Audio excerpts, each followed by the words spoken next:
Hello, hello, hello, my darlings. I'm so happy to see all of you. How have you been? How was this week? How is everything? Do tell me about it, my darlings. Daniel, my darling, hello, hello. Julian, hello, hello, hello. So happy to see you all.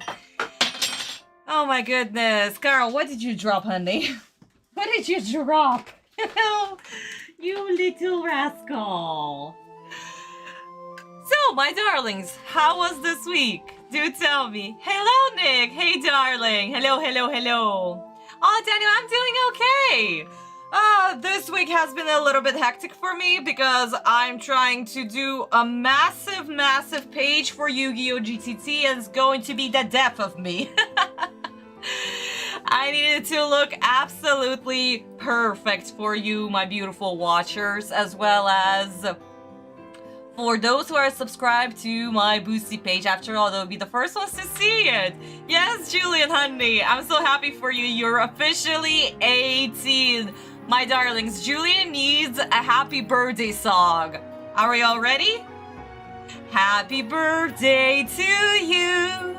Happy birthday to you.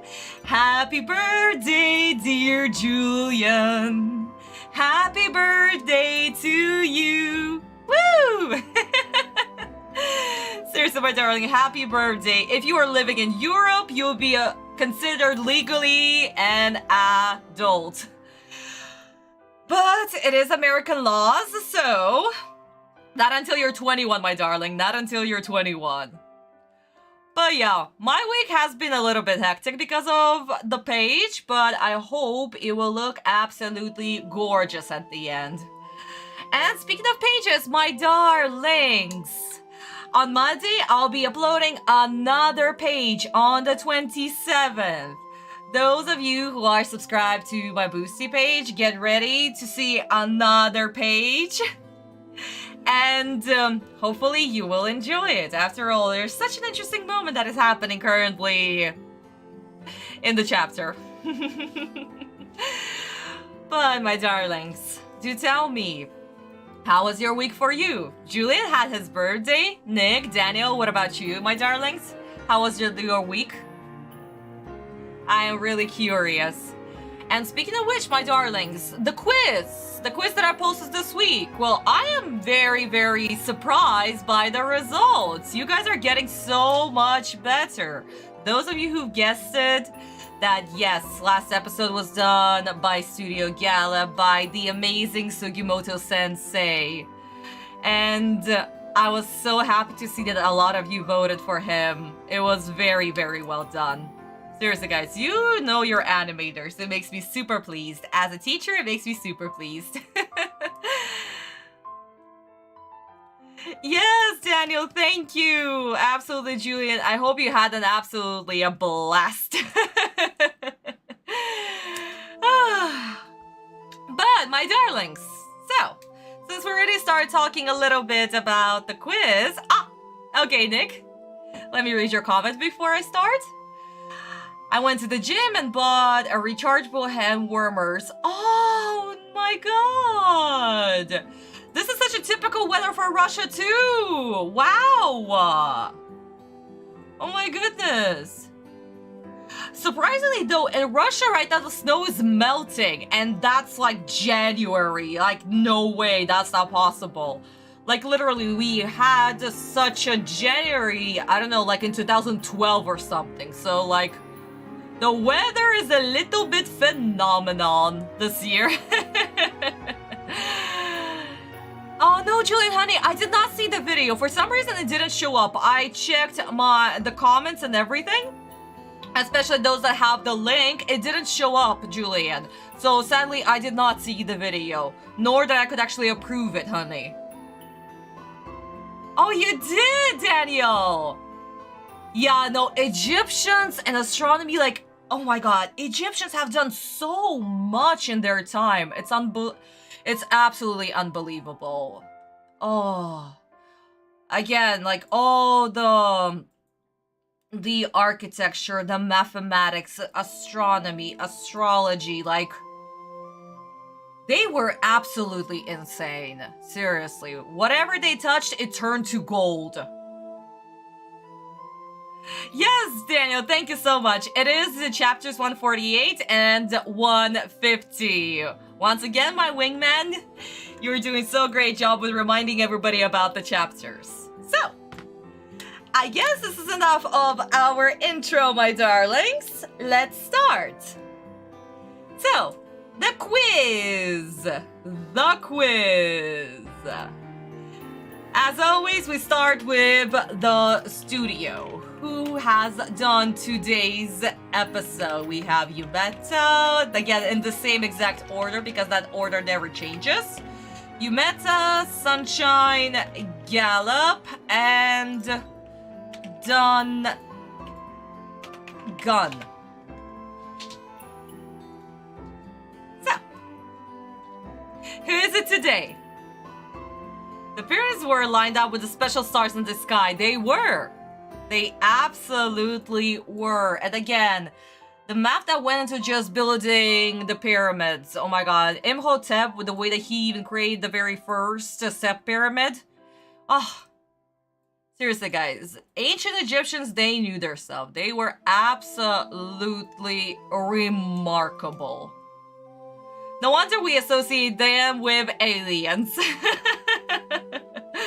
Because they were so advanced that it was impossible for people at that age to do what they did. And they did, by hand. So yes, ancient Egyptians, they were absolutely remarkable. I hopefully even more studies are going to come up in the future because I am running out of my ancient Egyptian documentaries, I swear. I need more. Okay, my darling. So far, we have 2 people who voted for Yumeta and 1 person who voted for Sunshine. Just a tiny little hint. We are literally at the end of our rotation. Which studio is the last one in the rotation? So.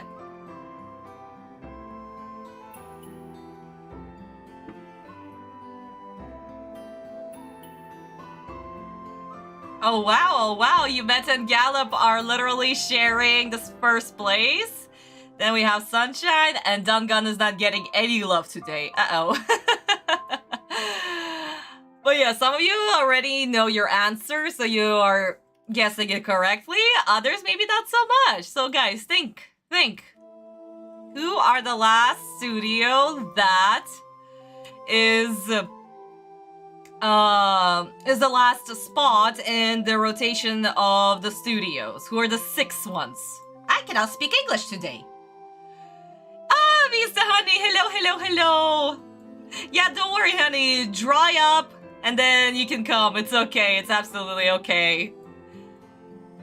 Okay, Yumeta is getting the most of the love. Then Gallop, then Sunshine, and Dungun. Okay. Very good. Guys, I'm going to give you 30 more seconds, and then we're going to wrap up the first part of our little quiz and jump into the animators.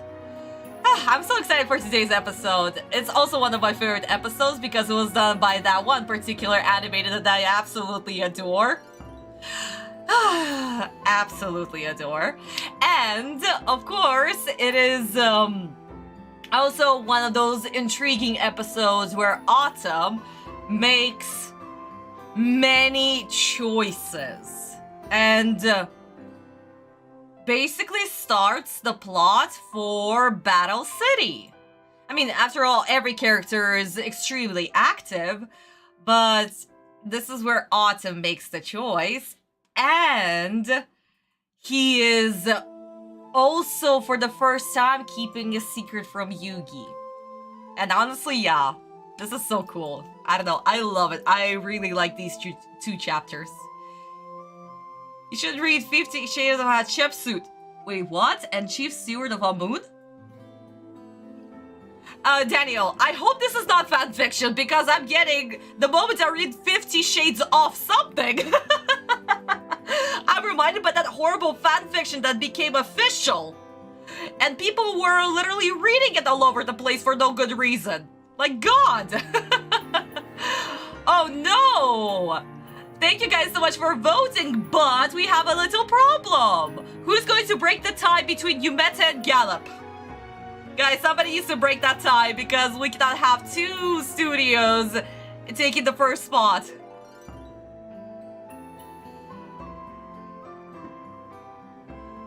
Uh-oh. We need a tiebreaker. Guys, again, previous episode was done by what studio? Can two studios do 2 episodes in a row? Just think. Okay, 10 more seconds. 10 more seconds, my darlings. 7. Just a joke based on how chips would... Okay. Oh my god, Daniel, seriously, you scared me because in our current time, something like this can be actually published, you know? So I wouldn't be surprised that somebody would actually publish something like this. Okay, darlings, 5, 4, 3, 2, you still have time to change your answer, and 1. My darlings, my darlings, my darlings, my darlings, my darlings. Honestly, this was a very, very, very, very, very good quiz that we just had. Simply because that, yes, a lot of you did vote correctly, and others didn't. But, like I mentioned, my darlings, a studio cannot do 2 episodes in a row unless it's a filler episode, a recap episode, or there is a small change in the rotation. That's when a studio can take up 2 episodes. So, even though we love Studio Gallop so much, they didn't do 2 episodes in a row, and previous episode was done by Studio Gallop. Sunshine is the studio who is doing the beginning of the rotation, my darlings, and we are at the end. Dangan won't be doing an episode in like a tiny little bit. So, the last spot in the rotation is taken by Yumeta Company. I mean, yeah, they probably had something like that. After all, they were so open about sexual escapades and stuff, so why not? It's very possible. So, my darlings, since we are talking about Studio Yumeta today, who is the animator for Studio Yumeta? We have Kagami, we have Tsunaki Aki-sensei, we have Hirayama, we have Sugimoto. So, my darlings, let's go. Who is the animator who has done today's episode? I listed all my favorite ones just now. 2 of them are from Studio Yumeta and 2 other are from other studios. So, let's see if you'll guess it correctly. Oh, I see Kat. Thank you so much for joining the stream. My darling, somebody will need to take Kat's spot today to count the shadowy kids. So far, 2 people has voted for Kagami-sensei. Let's see if all of you will get it right. And Daniel, congratulations for once again getting the correct answer. Seriously, at this point, I know that you're writing down all the animators. Okay, 3 people has voted for Kagami. Interesting, interesting. I mean, we didn't have Kagami for such a long time, so it's very possible that it is his episode. So, let's see.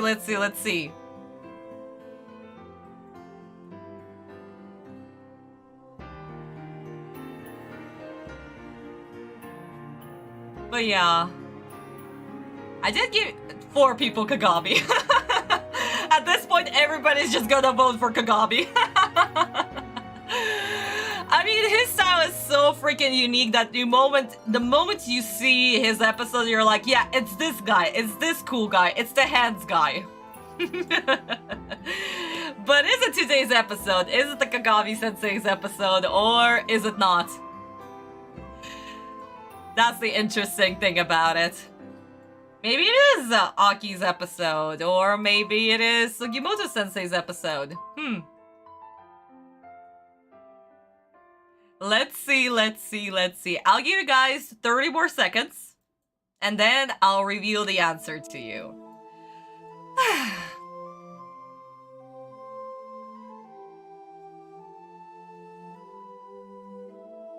Speaking of which, my darlings, today's theme music is actually from Season 5. This is the song that was played when Seto meets Kisara. And that's why this theme is also called Kisara. And since Kaiba today will be showing his brand new dual disc system, I thought that this music was just perfect. And so nice and calming. I don't know, I really enjoy music from Duel Monsters, especially even though I hate Season 4, I really enjoy music from Season 4. Oh my god, and speaking of Season 4, if 4Kids today once again will decide that Atem is going to be a little passive, very passive main character who is just letting the plot happen to him, then I'll be just waiting for Season 4, because that way, Atem will be the one who'll be making his own choices. Finally! Wouldn't that be fun? Because seriously, my good darlings, what's the most boring thing about a story if you make your main character passive?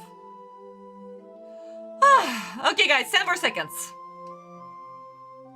So far, only 4 people, and so far, only Kagami. I wonder what's going on. No other anime is going to get all the love. Is it today like this, or nah? Okay, good darlings. 5, 4, 3, wrong finger, 2, 1. I don't know, my darlings, was it a hunch today? Or did I give you the most biggest hint possible? But you guys are correct, it is episode done by Kagami-sensei today. I am speechless, woo! Those 4 people who voted for Kagami, and all of you voted for Kagami, congratulations. Very, very well done. Today is his episode, and I am so excited to talk about him, talk about his animation, talk about his character designs, because oh my god.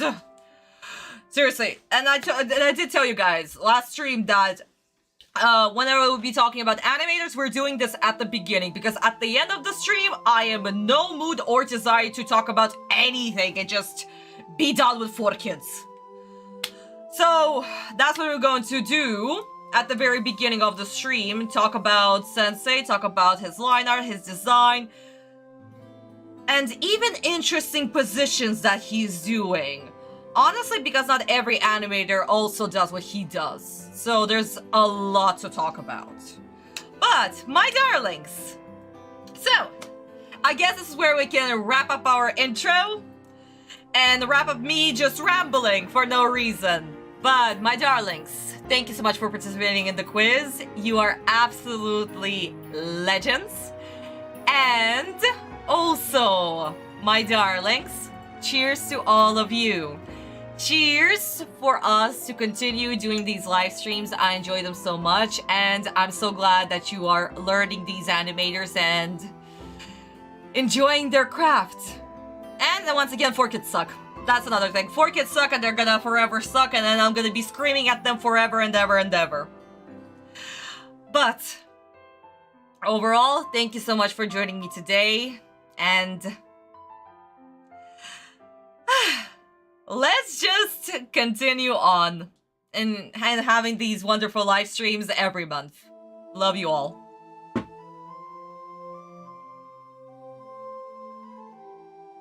Oh, Daniel, did they? Well, Daniel, you are getting very good at naming all the animators, honestly, and the studios. Again, my darlings, remember the rotation. Actually, no, don't remember the rotation because the rotation is going to change starting the next episode. But that rotation will stay with us until, like, 125 episodes, so... But, yes, my darlings, Kagami won't be joining us until another 12 episodes. So he's doing episode 54, and then his next episode is going to be episode 66. So that's going to be quite a while for him. But we can slowly just turn off the music, switch it to 4Kids, and let me make myself just a tiny bit smaller. There we go. Okay, my darlings. So, before we start, as always, I know that you're all subscribed, but those who are new here, please do like and subscribe. I hope to see you once again next stream. And let's continue sharing our love for Yu-Gi-Oh! And for those of you who are also new to the channel, the only way to support me, aside from liking and subscribing, of course, is to go and subscribe to my Boosty page. The QR code is right here. The link is also in the description box. Start reading Yu-Gi-Oh! GCT before its public release. But I love you all so much. The court is officially in session for episode 54, done by the amazing Kagami-sensei that will be talking a little bit way too much today. As always, for our bingo card, we all remember that 4Kids is allergic to silence is a freebie. And that will stay there forever. So, my darling, somebody needs to do the count of our shadow kids, since Kat cannot do it today. We are, as always, starting off with 20 kids out of 20.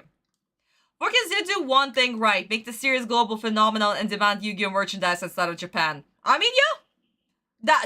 On that, I can agree. And also, they brought very, very, very, very amazing voice actors to the series that are doing an absolutely marvelous job.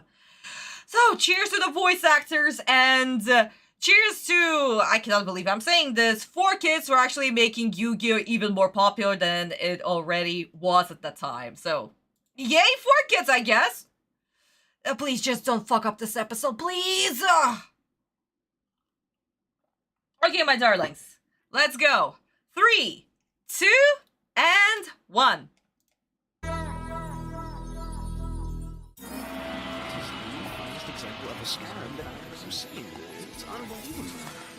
This museum's gotta have some clues to help the spirit remember his past. And there You're we go. sure you want to go through with this, right? I have no choice, Taya. It's my destiny.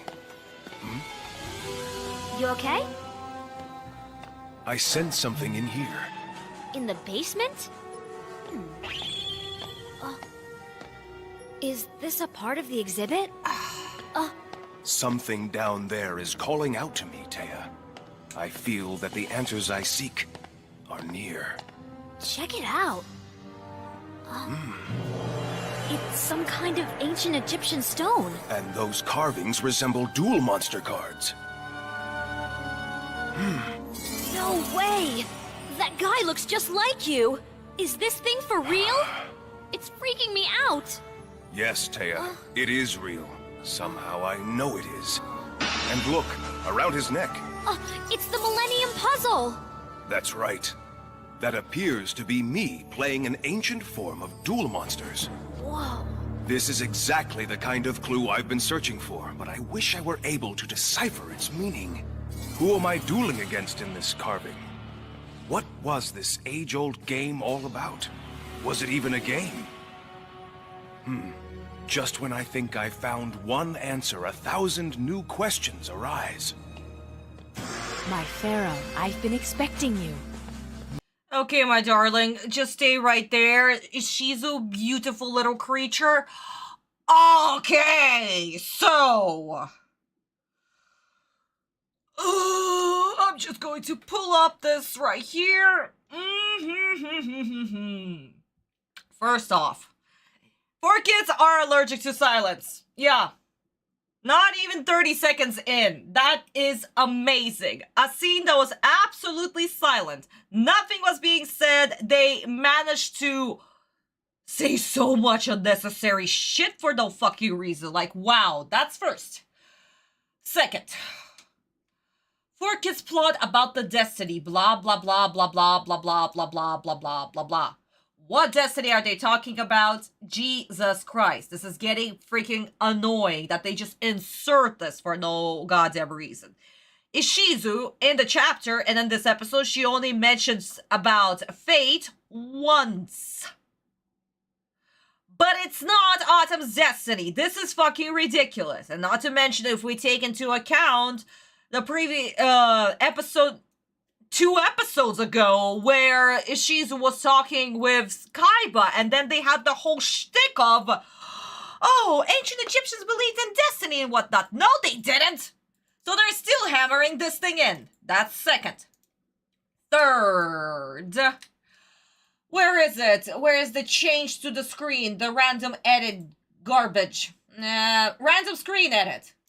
What did we see? We saw that for no freaking reason. I'm just going to go back a little bit. So let me just do this without a sound. Num, num, num, num, num, num. What the hell was that? Just let me put the bingo card.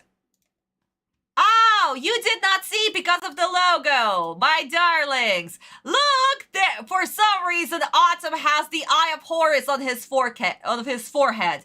That's a random 4 kids edit right there. Atem did not have this. No, no, no, and no. So that's second.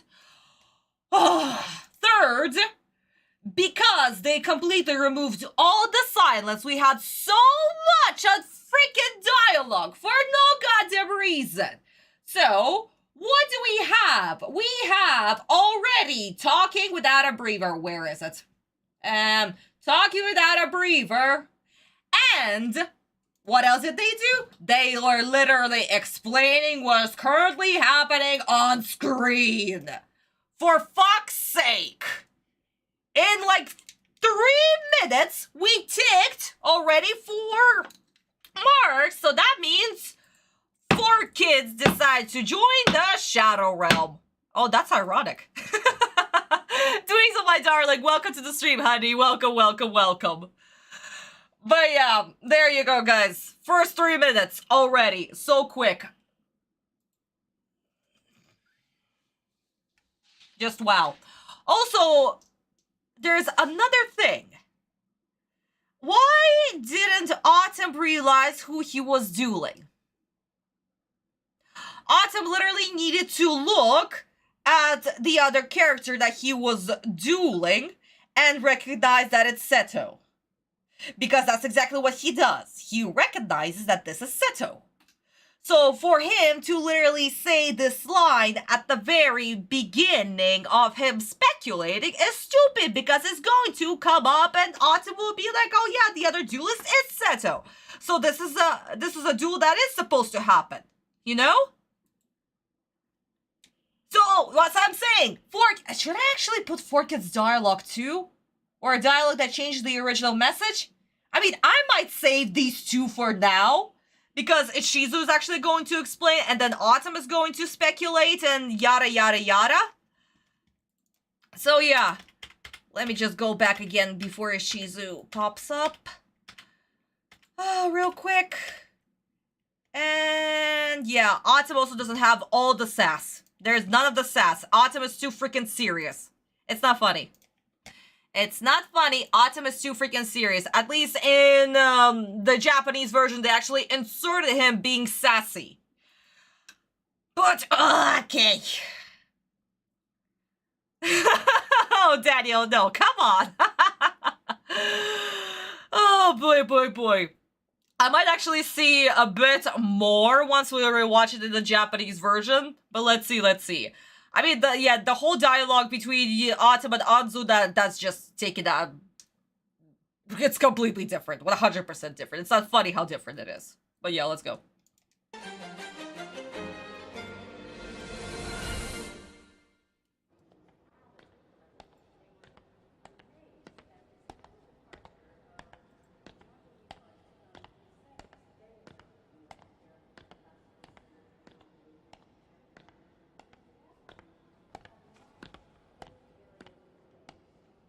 Yugi?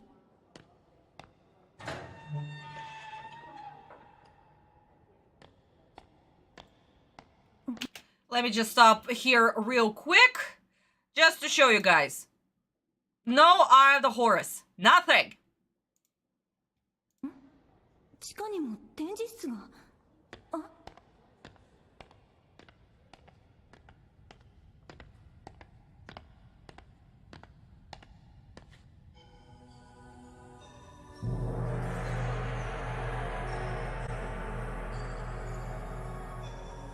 これは。ここに描かれた古代エジプトの王の姿。これは紛れもなく俺自身の姿。なぜこの石板に遊戯の姿が。千年パズル。アンズ、今俺ははっきりと自分が何者なのかを理解したぞ。古代エジプトの時代から千年パズルに宿りし失われた王の魂、それこそが俺の正体。まさか千年パズルを解いたせいで遊戯にその魂が。ふん、そんなに長い間じゃ記憶がぶっ飛ぶのも当然ってやつだぜ。お待ちしておりました。And there is the sass. And there is the sass. Oh my god. But guys, you saw, this is just so different. They weren't explaining anything that was happening on the screen. None of that shenanigans. And the most important thing about Atem in this scene is that he sees, he knows, he understands, he is making active character decisions. Anzu is speculating, but she's also not stupid, and she's like, wait a second, the Millennium Puzzle. She puts the 2 and 2 together because she was the first one who realized that, okay, yes, Yugi does have 2 different personalities. Okay. But maybe that personality is actually a spirit from the puzzle, and she really didn't want to believe that, but here we have the carving that confirms it. So even Anzu puts the pieces together. And the 4 kids Anzu is stupid! Wow! I cannot believe I'm saying this. How can you make Anzu stupid? Even though she was not the brightest bulb in the room, you make her actually even more dumber. Can I say that 4 kids also ruined Anzu? I actually might, but that's Anzu, so I think 4 kids were trying to play off as Atem not remembering stuff a little too hard. Yeah, and surprisingly, guys, Atem can actually read all of this. Like, what it's saying on the tablet, he can read. I don't know, if he cannot understand what is going on in the 4 kids version, what's that saying to me is that Atem doesn't know how to read Egyptian hieroglyphics. Wait, if he doesn't know how to read Egyptian hieroglyphics, then how was he supposed to understand what it says about the god cards on Merrick's back? Oh my god, that's opening up even more plot holes. I just think, okay. Guys, can you confirm this? Can he actually, in the 4 kids version, can Atem actually read the Egyptian hieroglyphics? Because if he can't, then that means that he's gonna have problem with Merrick. Because literally on Merrick's back, it says the secret where to put the Millennium Eye. That is I just opened a can of worms. My speculation literally opened a can of worms. Oh my god. Anyway. How does Atem know the image of him is a pharaoh? Because he could actually read it. It says on the tablet. He could read it. Oh my god. The only thing that is literally missing is the name. The name. Oh my god. Okay, that's a whole different can of worms. But according to 4 kids, he can. Or at least he can encapsulate monsters. Huh. Okay, then never mind. Then it's not a can of worms. Oof. I was immediately freaking afraid what that could have implied. Because then his whole journey of defeating Merrick and actually finding out the secrets means nothing. You know? That would have been stupid. But then again, it's 4 kids, so if it does happen, I would not be surprised. At this point, I'm not surprised anymore at the stupid decision that they make. Okay, my darlings. Speaking of which, that is missed in the 4 kids version. Oh, okay. Thank God. Thank God. Oh my God. I would have been pissed. So, my darlings, as always, after we do the Japanese version, let's open our manga real quick. Volume 17, Chapter 150. The first page that greets us is Kaiba with his beautiful dual disc. And he sent out a message to the duelists where they can meet their ancestors. You know, so that's all the cool stuff. Kaiba being all ominous and shit. But the next page that we turn to is this. And honestly, this page, the title card, which is also the part of the story, it's absolutely gorgeous. Oh my God, Sensei tried so freaking hard to do this page. It's unbelievable. The details on this page is remarkable. And then we see the exact same scene, literally panel by panel. Kagami-sensei, when he did this scene, he took everything in there. How Atem was speculating. Even Anzu, how she was speculating. All of it is right there. And Atem being a sassy little biatch right here, being like, oh yeah, it's been so long. No wonder I don't remember, yada yada yada. But an interesting part here is that Atem looks at the opponent right away and realizes that this is Kaiba. So we actually have this right away, which in the episode is going to be just a little bit later. But this is where also Shizu comes in. And she looks gorgeous. But yeah, the dialogue is literally word for word. It's absolutely beautiful. I don't know. Julian, welcome back. We've already mutilated 4 kids. We've mutilated 4 kids. It was very, very quick. Also discussed the Japanese version and the manga version. But yeah. So my darlings, this is, for now, this is the Japanese version. 4 kids decided to join the Shadow Realm, exactly where they belong, and let's continue. And where's my... I forgot to turn on the sound. I'm very sorry. Pharaoh, I've been expecting you. Who are you? I am Ishizu, and I have uncovered many mysteries about you and these ancient carvings using the magic of my Millennium Necklace. What? Another Millennium item. Like your Millennium Puzzle, this necklace affords me certain powers. With it, I have gazed 5,000 years into the past, to a time when evil sorcerers threatened to destroy the entire world. However, there was one king who possessed a magic powerful enough to stop this evil threat. And who was this king? The pharaoh who saved the world was you, Yami. And now the time has come for you to rescue mankind. No! No! I totally forgot that they just called him Yummy for no freaking reason. Okay, I'm taking away another kid just for that stupidity that I just heard. Jesus! Okay, that's first. Second, yeah, Visa honey, welcome back. Yeah, I almost forgot, get ready to be used to... my poor heart. Okay. Oh, thank God I changed it to the ancient Egyptian version. Jesus. This would have been stupid. Oh, I'm talking about GTT, guys, right now. I'm talking about GTT. Oh, my God. As this Ishizu, you're such a smart little princess right here who knows everything, who is able to read ancient Egyptian and yada, yada, yada. Why the fuck would you call him Yummy? A Japanese... Not a name. With a Japanese word that means darkness. Hello? Huh? Ooh, okay. I'm already in my screamy mode. Lovely. Oh, guys, by the way, Daniel quoted exactly what Kaiba has said in the first page of the chapter that we've just talked about. Because in season 3 and 5, Yugi calls him Pharaoh, if memory serves me right. I'm gonna be honest, Yami sounds... No, Visa, you didn't.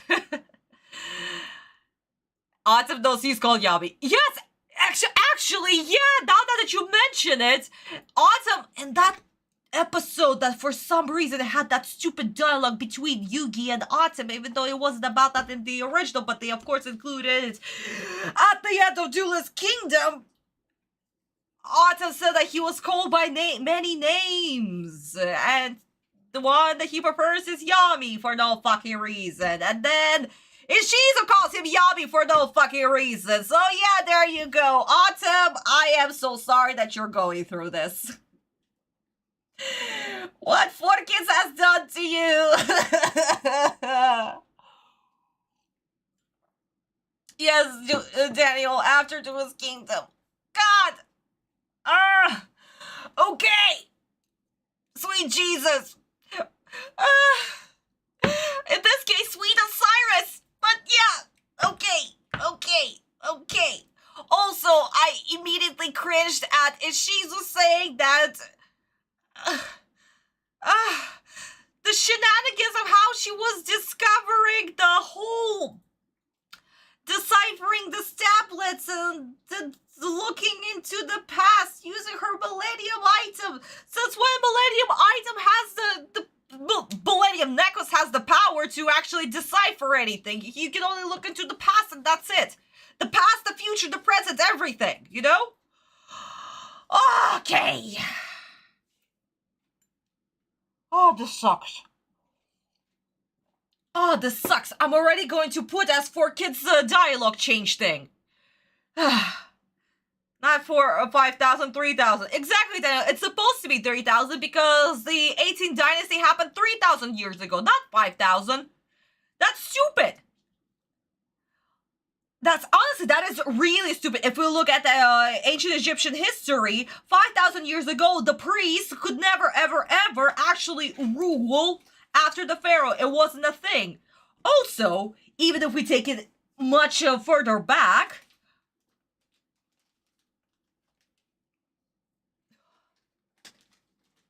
no, that's stupid. That is really stupid.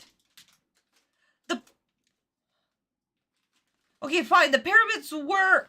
No, 5,000 years ago, even the pyramids weren't built, huh?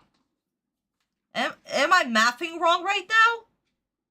So, okay, 3,000 years ago, and they were built 400, 5,000... Actually, no, the pyramids were built because that was 4,500 before the birth of Christ. Okay, fine, yeah, the pyramids were built, but... Oh my god! The priests wouldn't be able to rule after the pharaoh. That's a completely wrong dynasty right there. Oh my god! 4Kids are on crack with this one. I know, honey! Oh! Nora Arsenal, welcome to the stream, honey. Welcome. I am losing my mind right now. I'm seriously losing my mind how stupid the 5,000 years ago concept is. Seriously, guys, you know what I'm going to do? Next stream, I am literally going to prepare a little research where I'll tell you exactly which pharaoh was ruling 5,000 years ago. Because 3,000 years ago, it makes sense that it was a Tutankhamun.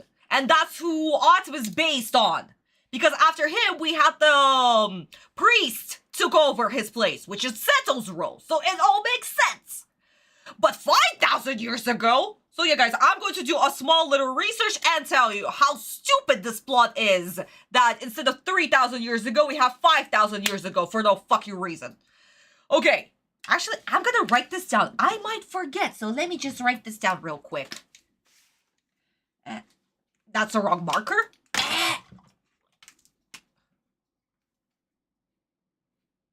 The Orient dynastic period was 3,000 BC dynasty. Yes, dynasty. Yes, Narmar, you're absolutely correct, honey. So, research.